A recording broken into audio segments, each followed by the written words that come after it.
Conexão Saúde. Apoio Cultural. Clínica Informa. Estética e emagrecimento.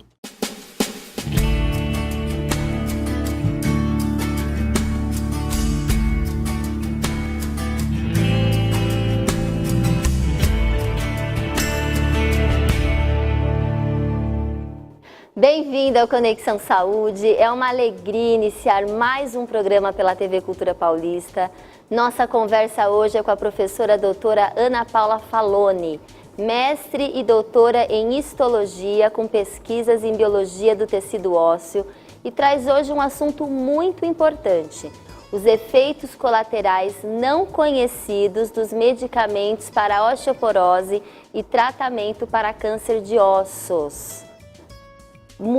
Seja muito bem-vinda, professora Ana Paula. É uma honra tê-la aqui conosco. Ainda mais para a gente conversar sobre esse tema que eu acho polêmico, né? Sim. Boa tarde, Priscila. Boa tarde a todos. Eu é que agradeço a vocês pelo convite para falar um pouquinho a respeito da osteonecrose dos maxilares.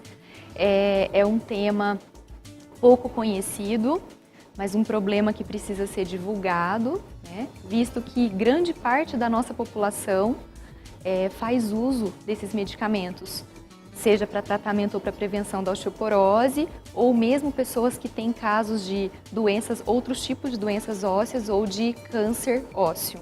Não, foi isso que me interessou muito, mas antes da gente adentrar, eu queria que você falasse um pouquinho do seu currículo. Você é professora, doutora, você trabalha na Faculdade Uniar, é isso? Isso. Eu sou cirurgiã dentista pela Unesp e fiz o meu mestrado e meu doutorado em histologia, que é uma área básica voltada para o estudo dos tecidos. O meu enfoque sempre foi para o tecido ósseo, voltado para a odontologia mesmo, tecido ósseo aplicado à odontologia. E atualmente eu sou docente na Uniara, tanto em cursos de graduação quanto no mestrado profissional em ciências odontológicas. Entendi, perfeito. Tem cara de novinha, mas tem um currículo extenso, né, professora? Conta pra gente. Na realidade, eu fiquei bem interessada na pauta, porque realmente é preocupante, né? Muitas pessoas em casa lidam, né, com a osteoporose, com o câncer dos ossos. E na realidade, quais são esses efeitos colaterais? Quais são esses medicamentos? O que seria, né? Sim. Bom, os efeitos colaterais, o efeito colateral que eu vou destacar hoje aqui é a osteonecrose dos ossos maxilares, que é a necrose desses ossos. O que vem a ser isso? É a morte de parte dos ossos maxilares. É uma condição relativamente rara, mas quando ela acontece, ela tem um tratamento bastante difícil. Entendi. Por isso é interessante prevenir. E geralmente está associada ao uso de medicamentos da classe dos antiabsortivos, usados para osteoporose, para preveni-la ou para tratá-la, para cânceres, e também antiangiogênicos, uma outra classe de medicamentos que são usados também para tratamento de câncer. Os mais conhecidos são o alendronato de sódio. Isso é importante a gente saber. Vamos começar, né, pelo começo. Quais são esses medicamentos que dão os efeitos colaterais? Tá. Esses medicamentos, eles são, os mais utilizados no Brasil são o alendronato de sódio, tá? Esse é um medicamento utilizado por via oral. Geralmente a paciente ou o paciente, né, eles vão utilizar um comprimido por semana, em geral, né, essa é a posologia. Ou eles podem ser injetáveis também. No caso dos injetáveis, a gente tem, por exemplo, o zoledronato ou ácido zoledrônico. Esses são da classe dos chamados bifosfonatos. A gente tem também uma outra classe, que é a classe dos denosumabs. Então, eles são também inibidores da reabsorção óssea, da degradação do osso, que quando o paciente tem alguma patologia, seja osteoporose ou seja câncer, a gente tem uma espécie de um desequilíbrio entre o osso que é degradado e o osso que é formado. Eu acho que é importante ressaltar aqui que ao longo da nossa vida, o nosso esqueleto, ele é renovado. Então, a gente tem células que fazem esse trabalho. Então, nós temos dois grupos principais. Ele é renovado de quanto em quanto tempo, o nosso esqueleto? Aproximadamente a cada 10 anos, ele é completamente renovado. Nossa! Sim. E aí, para essa renovação, a gente tem as células que fazem a degradação, que são chamados osteoclastos, e as células que fazem a formação desse osso, que são chamados osteoblastos. Então, em casos de patologias ósseas, às vezes a gente pode ter um desequilíbrio e há uma maior reabsorção que uma formação, consequentemente a perda de osso, que deixa o osso mais frágil, né? Como por exemplo no caso da osteoporose, que significa poros nos ossos. O termo osteoporose. Mas eu tenho, por exemplo, um paciente que tem osteoporose, ele precisa tomar um medicamento. Sim. E esse medicamento vai ter esse efeito colateral que talvez gere essa necrose dos ossos. Como que a gente pode solucionar esse problema? Olha, esses medicamentos, eles são muito eficientes para tratamento de todas essas patologias ósseas que a gente comentou. Eles são muito eficazes e esse efeito colateral, ele não necessariamente vai acontecer com todos os pacientes. Ele é desencadeado principalmente, no caso desses medicamentos orais, ele é desencadeado principalmente por tratamento odontológico. Sejam esses tratamentos que envolvam infecção, tá? Entendi. Tratamento de gengiva, tratamento de canal, ou mesmo tratamentos ósseos cirúrgicos, extrações dentárias, instalação de implantes. Quando o paciente toma esses medicamentos há mais de 2 anos, é muito importante que ele avise o seu dentista previamente a qualquer procedimento que vá ser realizado, né, em sua boca. Porque o dentista tem um preparo quando a pessoa ingere esse tipo de medicamento? Hoje, a maioria dos dentistas já tem o conhecimento de que não é indicado realizar procedimentos nesses pacientes que tomam há 2 anos ou mais esses medicamentos, sem antes consultar o médico. E, de repente, até, se for possível, esses procedimentos odontológicos forem necessários, fazer até uma suspensão do uso desses medicamentos por um período de aproximadamente 6 meses, 3 meses antes e 3 meses após os procedimentos cirúrgicos, e depois o paciente pode voltar a tomar. É lógico que no caso de um câncer, né, provavelmente não vai se suspender o uso desses medicamentos, porque o mais importante é tratar o câncer. Claro, é isso que eu tento equilibrar, né? A importância do medicamento, claro que existe um efeito colateral, que é a osteonecrose, que é a morte dos ossos, e como equilibrar, equalizar isso tudo, porque a gente não pode deixar de tomar um remédio para cuidar de um câncer dos ossos, por exemplo. Isso. Existe um remédio que não tem esse efeito colateral? Olha, existem outras possibilidades, né? Fora dessas classes que eu falei aqui, dos bifosfonatos, dos denosumabs. Existem outras possibilidades, mas aí eu deixaria a cargo de um médico falar a respeito disso. Entendi. Sobre a osteonecrose, no caso, que não tem cura, como que é isso? Olha, é uma patologia de difícil tratamento. Ela tem vários estágios e, dependendo do tipo de estágio, né, se for um estágio mais avançado, a gente vai ter exposição de osso associada a pus, uma secreção purulenta, dor, relato de dor por esses pacientes.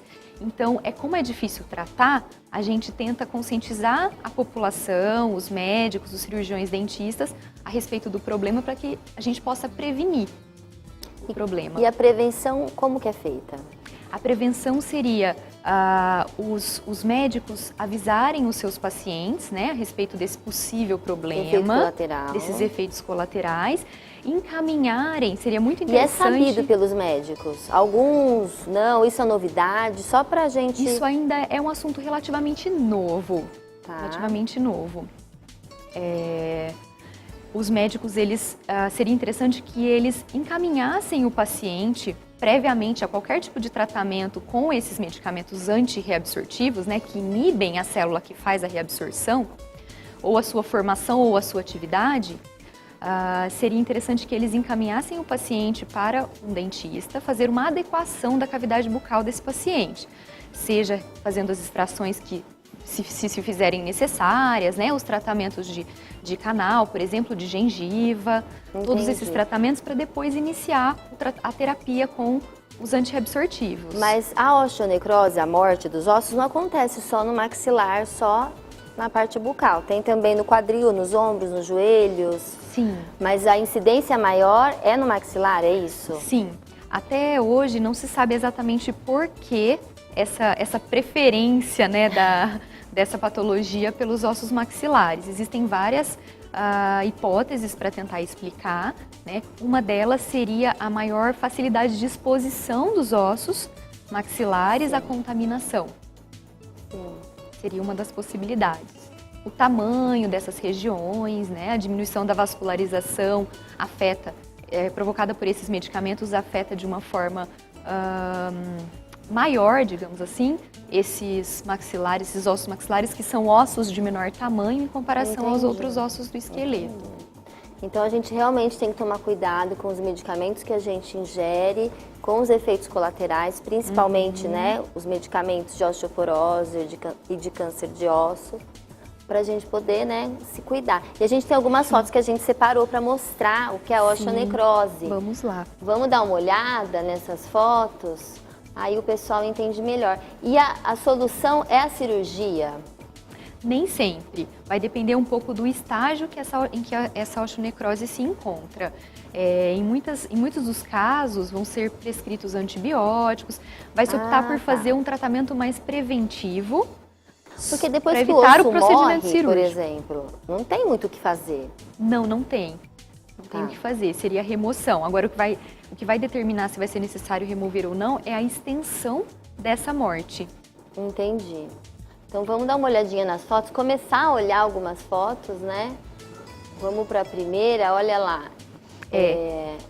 Essa já é uma fase inicial ou não? Não, essa já seria um estágio bem avançado de osteonecrose. É uma paciente, ela estava, de um artigo científico, inclusive essa imagem, ela estava fazendo uso de bifosfonato injetável, era o ácido zoledrônico, para tratamento, para prevenir metástase de câncer de mama em tecido ósseo.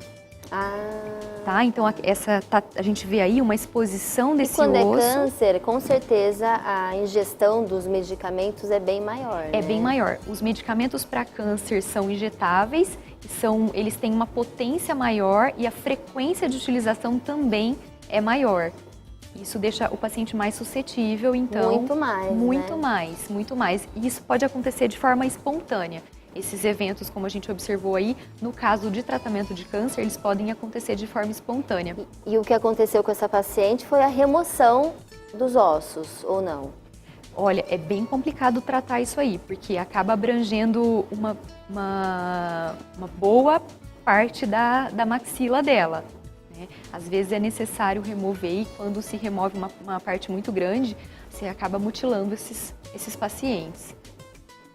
E aí, o que faz? Aí a gente vai lançar mão de próteses, né, para colocar ali no lugar, tentar fazer reconstruções ósseas. Aí fica uma cirurgia plástica, mais ou menos. Na tentativa de devolver a estética e a função mastigatória também para o paciente, mas é bem complicado. É bem delicado, né? Bem delicado, É bem delicado. Em geral, são pacientes também com câncer em estágios mais avançados, então é uma condição bastante sofrida, debilitante para esses pacientes. E tem dor ou não? Em alguns estágios, sim. Nos mais avançados, os pacientes relatam dor. E principalmente, né? Mas a gente já teve casos de pacientes que nos procuraram um mestrado, as clínicas em que a gente trabalha, com pequenas lesões que aparentemente pareciam muito mais uma afta, uma ulceração aftosa recorrente, e que na verdade se tratavam de osteonecrose num estágio mais inicial, mas esses pacientes já relatavam, no caso, essa paciente em específico, essa senhora de 79 anos, ela já relatava uma dor intensa que surgiu após o uso do medicamento. Após o uso do medicamento associado a uma cirurgia de extração dentária. Entendi. Pessoal, o papo está muito bom. A gente vai para um pequeno intervalo. Antes de irmos para o intervalo, eu queria falar para vocês que esse meu look que eu tô hoje é lá da Inês Janine. Entre no meu Facebook, dê uma olhada, eu tenho certeza que vocês vão gostar. E eu agradeço mais uma vez a produção do meu cabelo e da minha maquiagem lá da clínica Fulvia Magrini. A gente já volta com Conexão Saúde.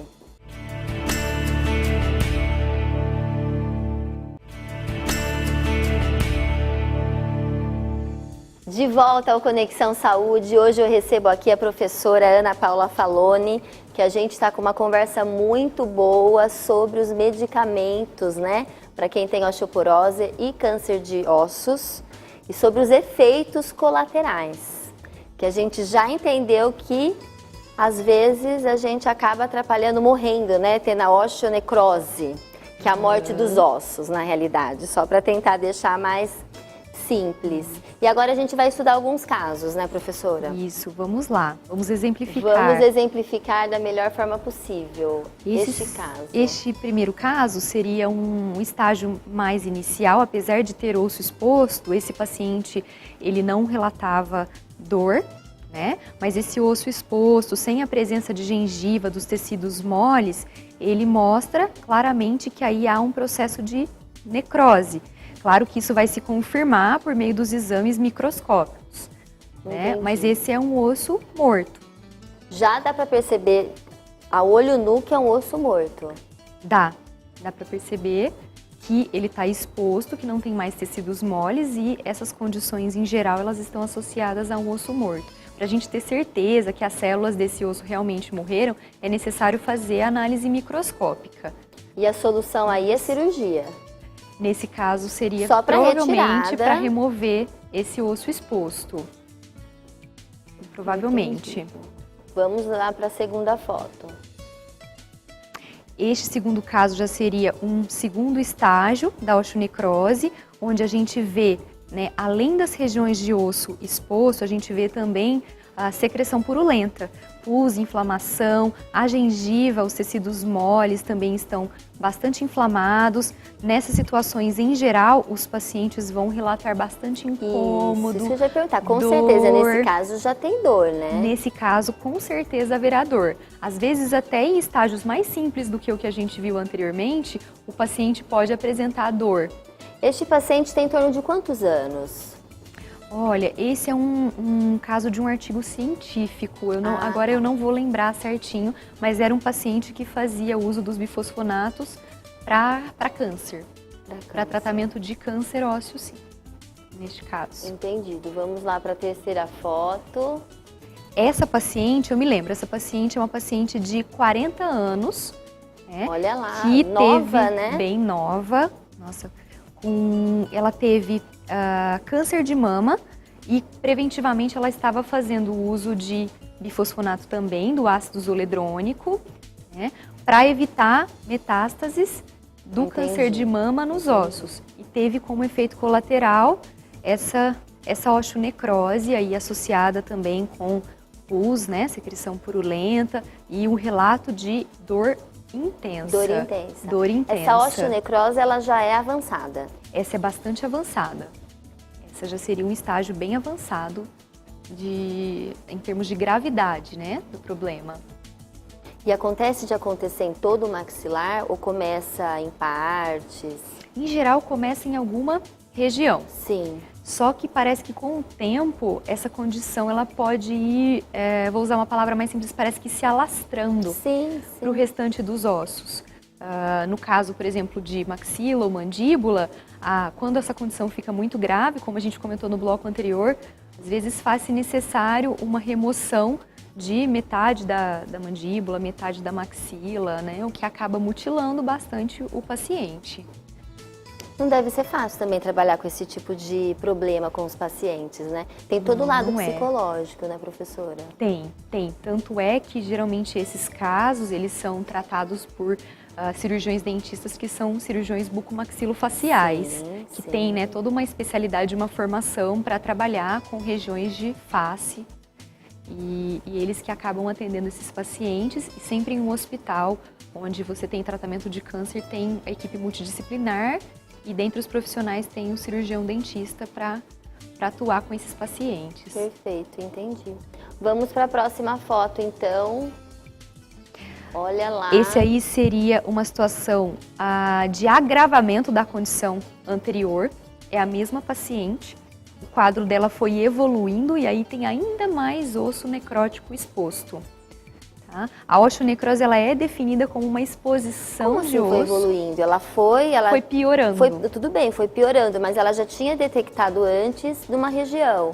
E não Sim. tinha feito tratamento nenhum? Provavelmente já tinha sim, só que os tratamentos nem sempre eles conseguem resolver o problema. Os tratamentos, na maior parte dos casos, eles são paliativos. Ah, entendi. Infelizmente, então o uso de antibióticos, agora existem também os concentrados plaquetários que a gente tira, por exemplo, coleta o sangue do próprio paciente e a partir da centrifugação desse sangue a gente faz umas membranas que liberam substâncias importantes para estimular a formação de osso. A gente pode tentar lançar a mão dessas membranas para tentar auxiliar no reparo, né, desses tecidos, só que pelo fato do paciente já ter um comprometimento sistêmico, não se sabe se a qualidade dessas membranas desses pacientes... A facilidade do agravamento é muito maior, mesmo ela tendo toda a estrutura e já iniciado um tratamento, ela... Sim, e essas membranas parecem, isso é uma coisa que a gente está estudando, inclusive, a gente está estudando o uso dessas membranas em condições de osteonecrose,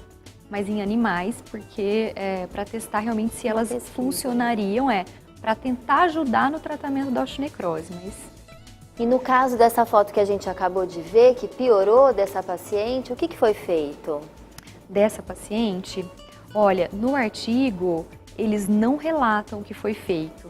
Ah, tá. Eles não relatam, mas talvez, dependendo da gravidade do caso... É retirado, colocado uma porção, colocado uma prótese para tentar devolver estética, né, devolver função mastigatória para esses pacientes, tentar reabilitá-los, né? Infelizmente, nesses casos, os pacientes, eles, em geral, estão fazendo uso de altíssimas doses dos medicamentos porque eles estão com comprometimento associado a câncer em estágios também muito avançados. Em geral, são pacientes que às vezes acabam indo a óbito pela própria situação do câncer, pela própria condição do câncer. São casos mais graves, né? Mas o intuito da gente comentar isso e divulgar esse assunto é exatamente a prevenção. Porque o tratamento ainda é bastante difícil, o êxito desse tratamento ainda é duvidoso. Eu percebi, né? Por isso que eu pergunto, eu tenho essa curiosidade, Sim. Mas o que vai ser feito, né? O que é feito? Às vezes, quando você vai fazer a remoção cirúrgica desse tecido, você está agredindo mais o tecido ósseo que não sofreu necrose e você pode tentar resolver o problema, mas por um outro lado acabar não resolvendo por esse motivo. Então vamos falar da prevenção, para a gente ficar mais aliviado? Uhum. Qual é a prevenção, já que, por exemplo, se a gente, por um acaso, tem a osteoporose ou câncer dos ossos, e a gente vai ter que ingerir esse tipo de medicamento, qual é a solução? Tá. Olha, o indicado seria que todos os pacientes que vão iniciar um tratamento com ou bifosfonatos, ou denosumabs, ou mesmo os antiangiogênicos para câncer, que eles façam uma visita ao dentista antes. Para cuidar da higiene bucal mesmo? Para ter melhores condições de higiene, para remover também, se for necessário, fazer extrações dentárias, remover foco de infecção. É muito parecido com o que a gente preconiza para um paciente que vai ser submetido à radioterapia de cabeça e pescoço. Tá? Ele pode vir a ter, no caso de radioterapia de cabeça e pescoço, a chamada osteoradionecrose. Aí ela não é medicamentosa, ela é causada pela radioterapia. Entendi. Mas os protocolos de prevenção são os mesmos. Idênticos, são os mesmos. Então é melhor cuidar antes e depois começar o tratamento. Depois começar o tratamento. E se... Isso é importante a gente saber, né? Sim, é importante. Seria muito interessante que os médicos eles encaminhassem os pacientes previamente à terapia com esses medicamentos ao dentista. Encaminhassem para uma avaliação, para uma adequação da cavidade bucal, para que então ele inicie o tratamento, seja para câncer, seja para osteoporose. Seria interessante que isso fosse realizado. Se caso o paciente estiver fazendo uso desse medicamento e necessitar realizar algum procedimento odontológico, aí o cirurgião dentista vai entrar em contato com o médico responsável para saber da possibilidade de suspender temporariamente o uso desse medicamento. Entendi. Então tem que ter realmente uma sintonia muito grande entre o médico, o odontologista, o paciente. Por isso é importante a informação do programa de hoje, porque realmente às vezes a gente vê muitas senhorinhas, muitos senhores tomando remédio há 2, 3, 4 anos de osteoporose e nem sabe desse assunto, né? Às vezes os médicos prescrevem também E a pessoa toma para todo ou sempre, né? Isso é importante também, é algo que a gente deve, como alertar, pacientes, né? A gente deve ter uma ideia, conversar com o nosso médico sobre o tempo de uso desse medicamento, o tempo que se faz necessário, dependendo da condição, para qual você está usando o medicamento. Com certeza. O tempo e a frequência de uso são muito importantes. São muito importantes. E quais são as novidades aí das pesquisas, professora? O que vocês estão caminhando lá na universidade? Nós estamos tentando entender um pouco melhor os mecanismos de ação desses medicamentos nos ossos maxilares em comparação a outros ossos do esqueleto que parecem ser menos afetados. Nós estamos tentando entender para poder conseguir até tratar ou prevenir de uma maneira mais eficaz. Nós estamos também estudando algumas formas de tratamento. Um desses estudos, ele utiliza essa membrana de componentes do próprio sangue do paciente para tentar tratar a osteonecrose. É uma das coisas de que a gente tem lançado mão. Inclusive, a gente até atendeu agora uma paciente há 2 semanas, que era uma paciente que tomava para osteoporose, né? Os casos de osteonecrose com o uso de medicamentos para osteoporose são bem raros. Ela relatou que a prótese, no caso a ponte móvel dela, a prótese removível, estava machucando, estava ferindo os tecidos moles, e isso desencadeou uma necrose óssea. É um caso extremamente raro, mas pode acontecer. E a gente removeu um bloco de osso significativo que estava morto por conta de uma prótese que machucava. Então, uma outra dica também interessante para pacientes que vão fazer uso desses medicamentos: ter próteses bem adaptadas, bem ajustadas, conversar com o seu dentista sobre isso para tentar prevenir esse tipo de problema. Maravilha, muito importante esse assunto. A gente só tem que agradecer aqui do Conexão Saúde, da TV Cultura. Tenho certeza que receberemos novamente você. Eu agradeço mesmo, viu, professora? Foi ótimo. E a gente fica por aqui, mas antes a gente vai pensar livre. Livre é uma linha da Predileta Alimentos, livre de adição de açúcar, sódio, gordura, conservantes. A marca Predileta é tradicional por inovar, por ter cuidado ao levar os alimentos do campo para a sua mesa da forma mais saudável. A linha Livre Predileta tem o delicioso milho, a ervilha, o extrato de tomate e o ketchup, com somente 13 calorias por porção, todos livres de adição de sódio, açúcar e gordura. Se você quer se alimentar com saúde e livre de culpa, já sabe, procure pela linha Livre da Predileta, porque é a marca do coração de quem leva o sentimento de orgulho no nome de ser 100% brasileira. Predileta, feito com amor. E a gente fica por aqui, agradece sua audiência e nós estamos juntos toda quarta-feira às 2 da tarde e às 10h30 da noite. Até quarta-feira que vem.